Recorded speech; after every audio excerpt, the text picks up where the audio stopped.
Hey friends, welcome to Living the KG Life. On today's episode, we are going to talk about where to start when you're planning your Walt Disney World vacation.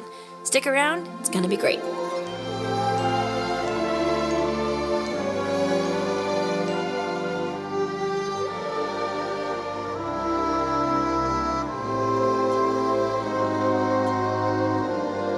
Alright, so you've decided you are ready to start planning your next trip to Walt Disney World. There are two really important pieces that you need to consider or have in mind or be ready to do when you're getting started. The first is to prioritize, and the second is to plan. When you're looking at your Walt Disney World vacation, there is so much to do, so much to see, and really a lot that you have to prepare for. So it's really important that your first step is to prioritize. Decide what's important to you, what's important to your whole group, to your family, and really the reason that you're going. So in today's episode, we're going to talk about how to prioritize, what to prioritize, and a little bit about planning. What you really should look forward to with this podcast is we are going to take a lot of these pieces and expand on them in an entire episode. Let's start with, what do I do?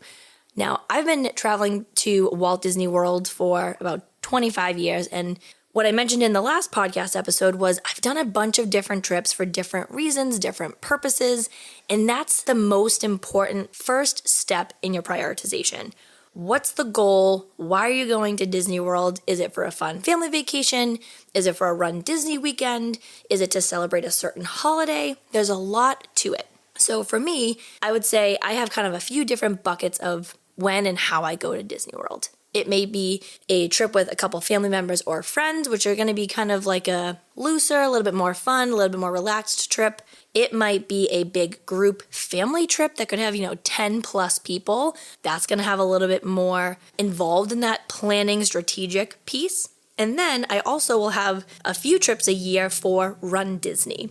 I would say usually when I go for, let's start with a smaller group trip. So whether that's with one of my siblings or some friends, usually we'll say, okay, what do we want to do for this trip? Our goal is to crush it in the parks. We want to be from rope drop to park close. We just want to be at the parks. We want to run around. Maybe it's a shorter trip. Maybe it's a long weekend or maybe a 3 or 4 night stay. And we really just want to get as much kind of in as we can.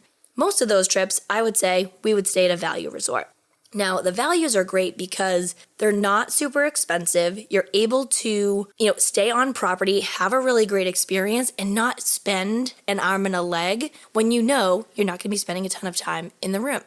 I would say the next kind of type of trip that I would do, again, maybe a family trip with a bigger group, you might say, okay, well, we're going to have more people there. Maybe we want a 1-bedroom. Maybe we just want to be in a resort that we know has rooms that are a little bit bigger. Now, for a Run Disney trip, for example, I may say, all right, I'm going to be running in a 5K, a 10K, and a half marathon. I'm going to be friggin' exhausted. I'm going to want to have maybe a little bit more room. I want to make sure I have a really comfy bed. All the beds at Disney are actually very comfortable, which is great no matter where you stay. But I want to make sure that I can rest, I can relax, I can recharge so that I can get ready for that 3 a.m. wake-up call the next day to go run my next race. All right, so now this is where you want to get out your notepad, your notes app on your phone, and let's talk about what are the things to prioritize. There are a few different areas and then some subcategories within that we're going to talk about. First thing is deciding where you want to stay. The next is going to be when you want to go. Are there restrictions you have? Things like that. The next would be what parks do you want to go to and additional things that you want to include in your trip. And then a little bit about, okay, once you prioritize, how are you actually going to plan this all out? So, things to consider when deciding where to stay.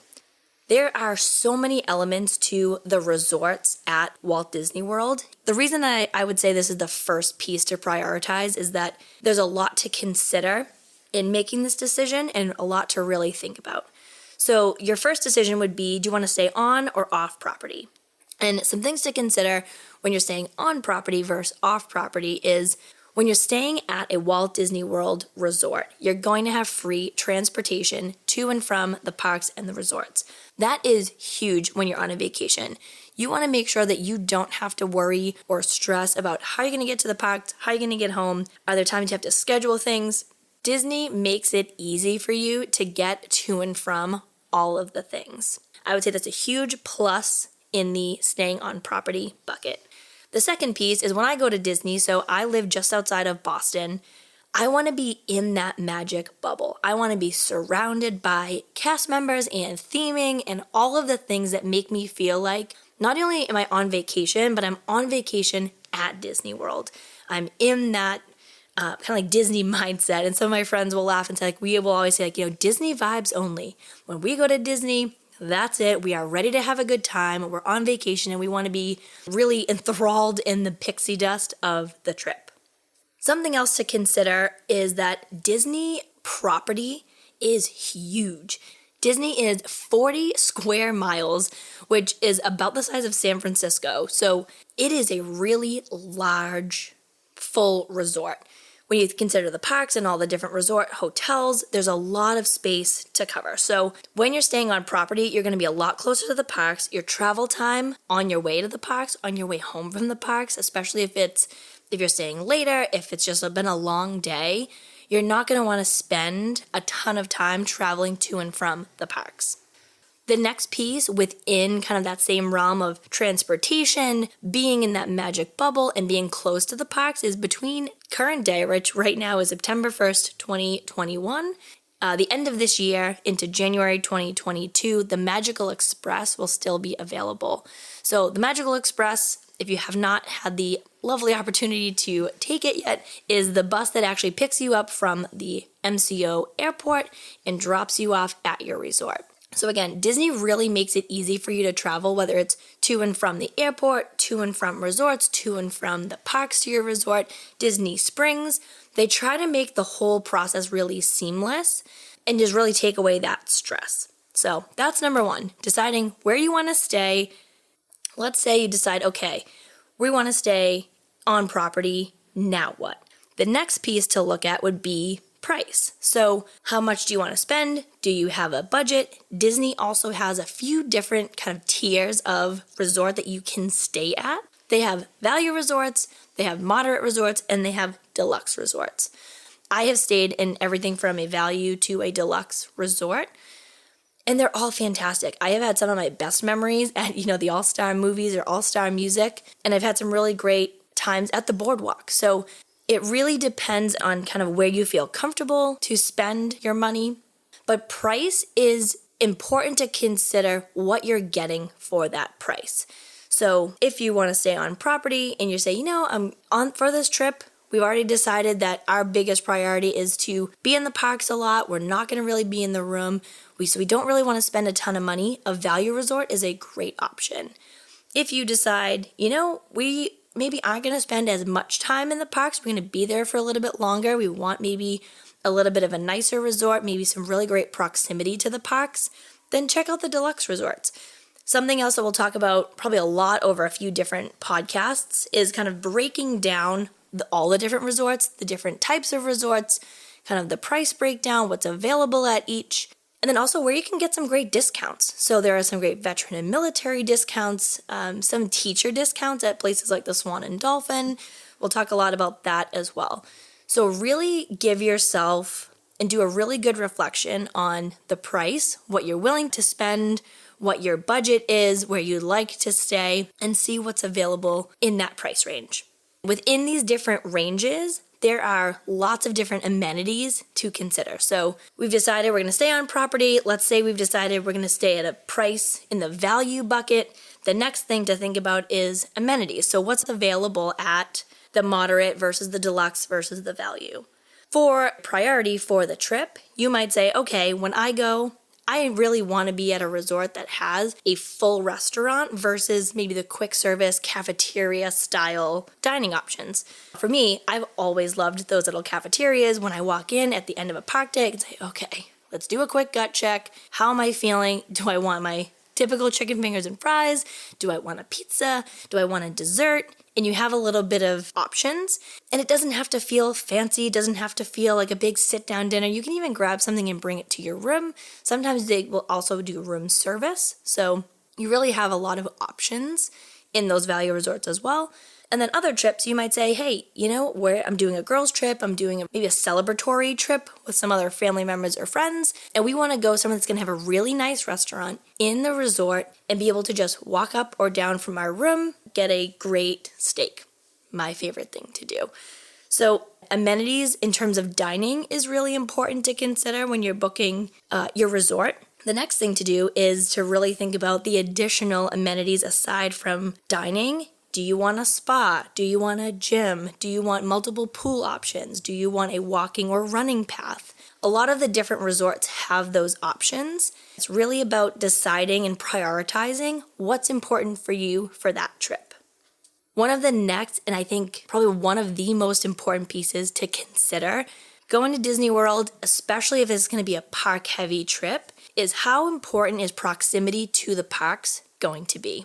Is it something where you want to, for example, stay at the boardwalk so that you can walk to Epcot, or better yet, home from Epcot, or walking to or from Hollywood Studios, or something that I know I'm really excited about actually for our next trip is we have a night that we're staying at Bay Lake Tower in the Contemporary. We're going to the Boo Bash. We're gonna be at Magic Kingdom really late, so we can just walk home as late as we decide to stay.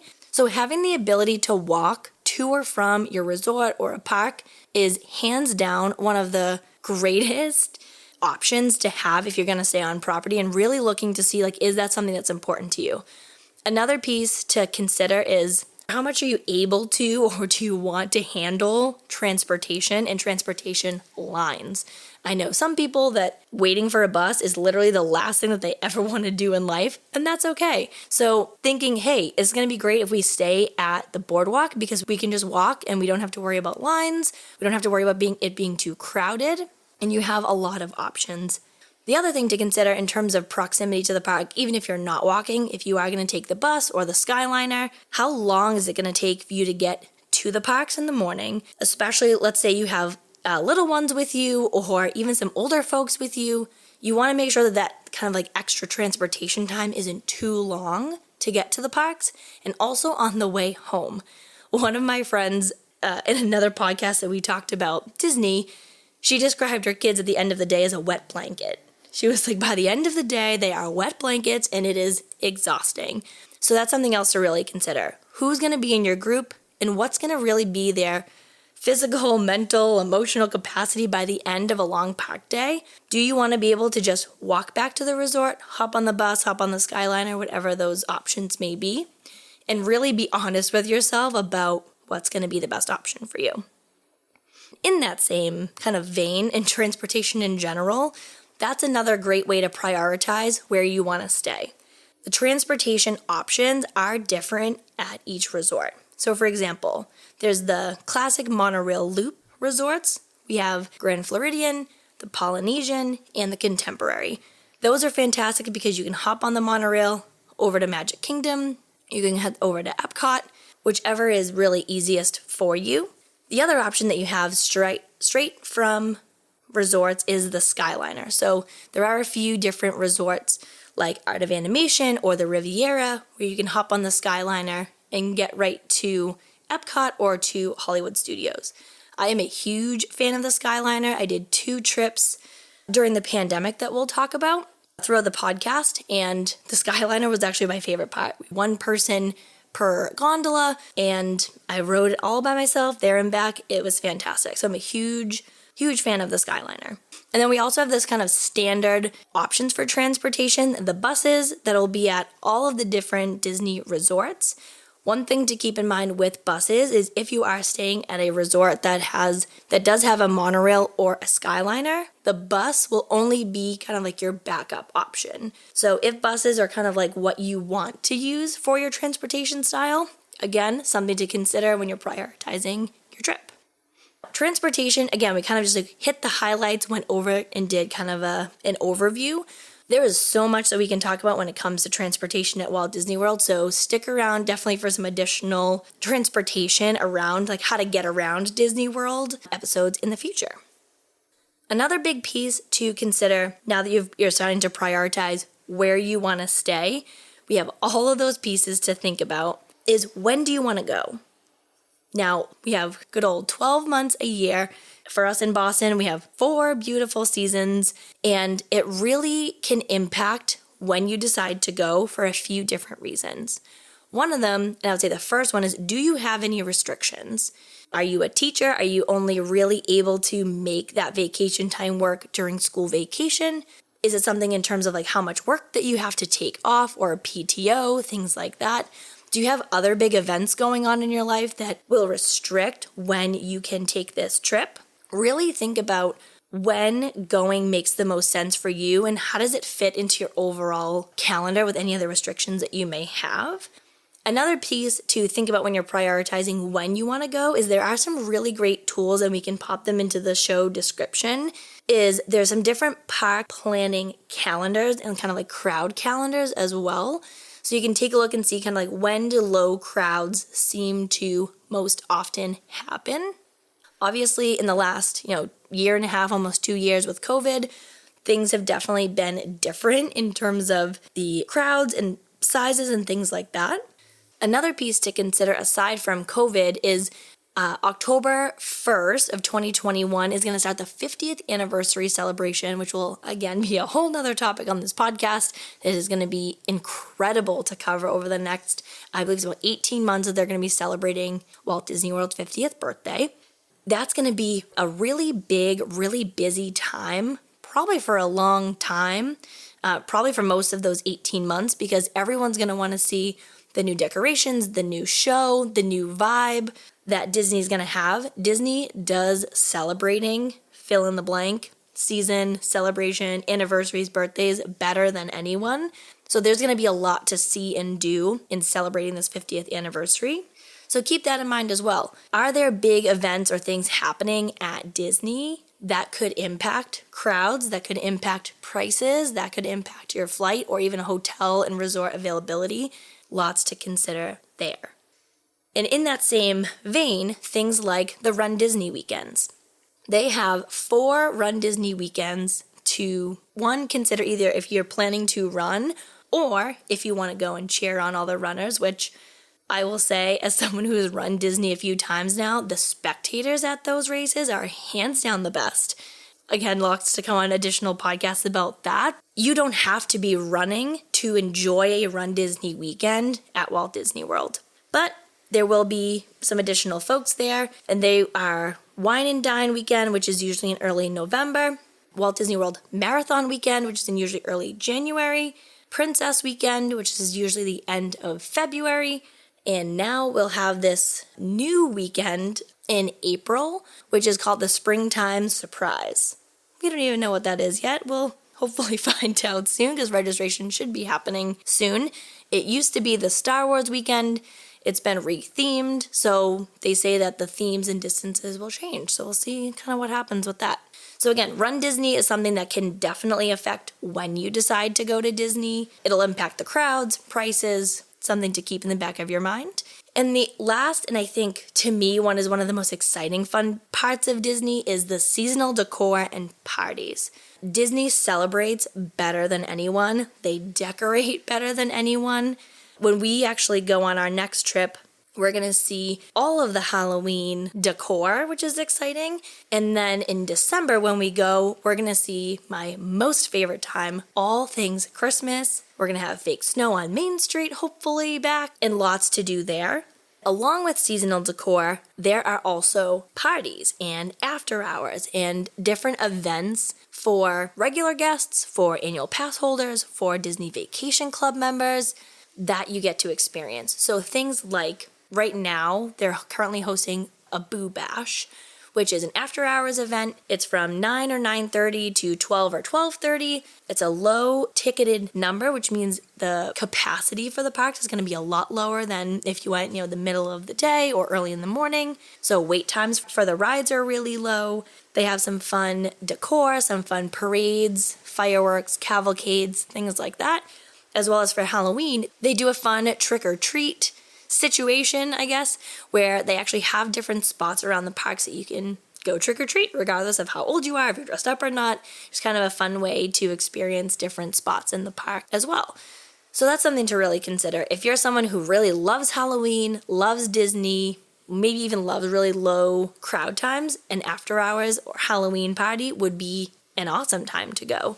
For me, I know seasonally, Disney Christmas is my most favorite time, place, thing to do, place to be, because it is just so magical. It is so happy, and the decorations are beautiful. The Christmas trees everywhere, the wreaths, we've got hidden Mickeys all over the place. That for me is always kind of like a asterisk, big heart around the calendar time that I love to go. So thinking about when you want to go is seasonal, decor, parties, themes, events, something that's important to you. Definitely mark that down on your priority list. Another thing to think about when you're talking about prioritizing your trip is, what do you actually want your days to look like?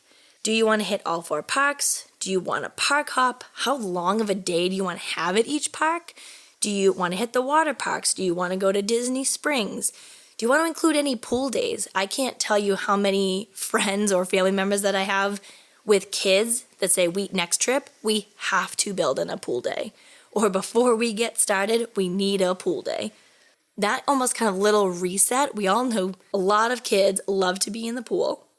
So that's something else to consider. Do you want to add a pool day? Maybe is it a half day? So for example, would you say, okay, we want a rope drop, be at Animal Kingdom at 8 a.m., stay till 1 or 2, and then spend the rest of the day at the pool, kind of chill out, relax, let the kids or even the adults for that matter, kind of take down all the overstimulation of the day and kind of chill out, relax, maybe head to bed a little bit early, and then try to rope drop Hollywood Studios the next day. Another piece to consider on that end is not even just the Disney realm. We may touch upon this kind of here and there, but there are also other theme parks in the Orlando area. So do you want to add in a day at Universal or any of the other parks and kind of attractions that you can check out in Orlando? Really think about, does that fit into your prioritization plan? Is that something you want to do? Do you want to spend a whole day there, a half day, etc.?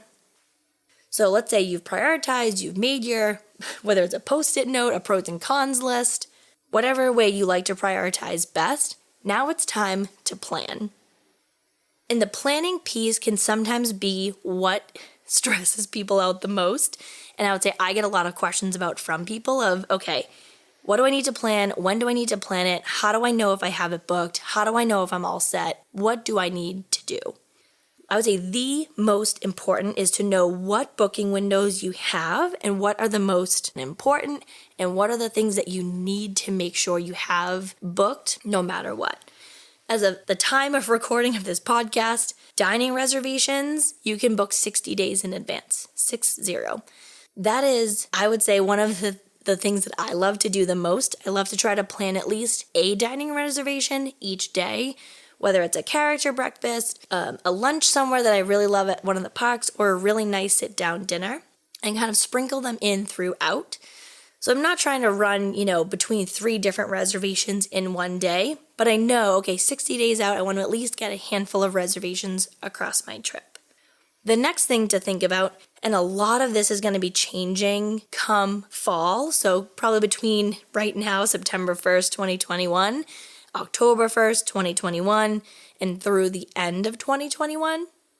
But we are going to have to work on booking theme park reservations, and then after October 1st or sometime this fall, we'll have Genie Plus and Lightning Lane reservations. Those are going to need to be booked in advance. Some of them are going to be really short in advance, like maybe that morning. And another thing to think about in terms of booking windows or even advanced reservations are things that are additional services that you may want to do, like a VIP tour. That's on one of my bucket lists of things that I really want to do sometime in my Disney life. maybe some big celebration. I'll do a VIP tour someday. Another thing to think about or plan for is if anybody in your group is eligible for or would need a disability pass.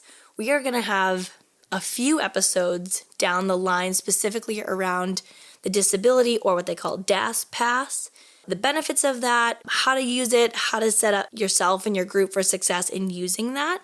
But as of right now, creating or setting yourself up to use the DAS pass is actually in person. So you'll go and talk to a cast member and they'll get you all set up. Another change coming in the fall that's actually, I think, a really great advantage and really great change for folks that need the disability passes is you'll be able to book them or set them up for your group 30 days in advance via a live chat or a virtual chat with a cast member.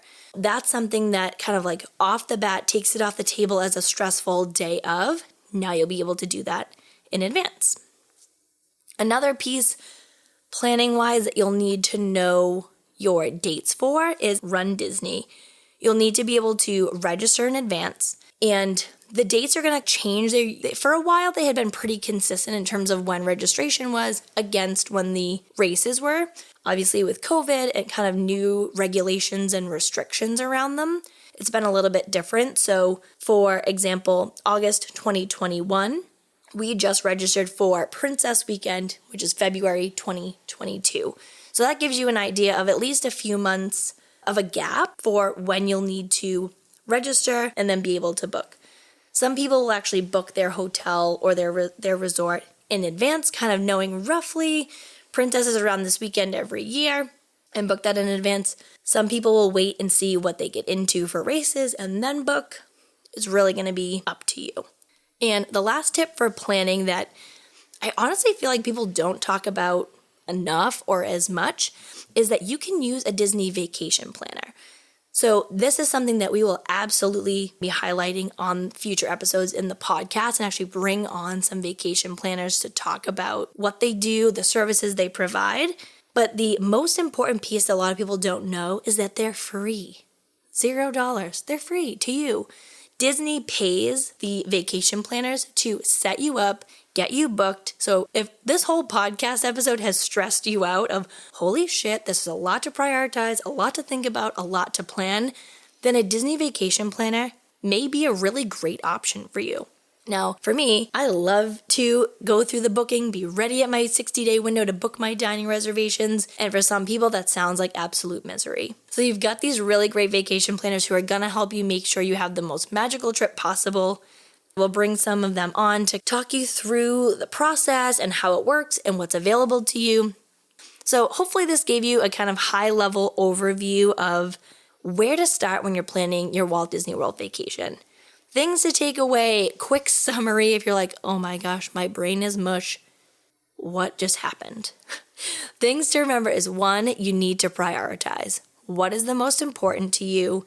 And that could be in a range of things from where you want to stay, how much you want to spend, what you want to do, what you want to have available to you, when you want to go, how you want your park experience to look, and then get ready to plan. Know when your booking windows are, when they're going to open. Know that there may be additional services or things that you want to book in advance, and know when you can do that. If you're going to go down for a big event, whether that's something for D23 or Run Disney or any other cool event that's out there, there's a lot. Know when those dates are. And then the last thing to think about is if planning, prioritizing, and doing a lot of this feels stressful to you, that's okay. You don't have to do it alone. That's a big reason why I started this podcast, was to try and share as many tips and tricks and best practices of how you can do it and do it well and have it not feel stressful. Or you can say, you know what? I don't want to do it at all. I just want someone to do it for me, to make sure I get all the things that I need, and a Disney vacation planner is a great option for that. So make sure you stick around. We're going to cover as much as possible, and we're going to bring on lots of guests that will share their perspectives, their experiences, how they like to prioritize, how they like to plan, where they like to stay, when they like to go. And we'll also get all the way down to like the nitty-gritty of how to prep when you go. So you've got it prioritized, you've got it planned, now you're ready to go. What do you bring? How do you prepare to actually experience all the magic that is Disney World? We will get you fully prepared throughout the whole journey. So thank you so much for hanging out. Hopefully this gave you a really good overview of where to start when you're getting ready to plan your first or your 100th Walt Disney World vacation. And stick around for our next episodes because it's going to be great.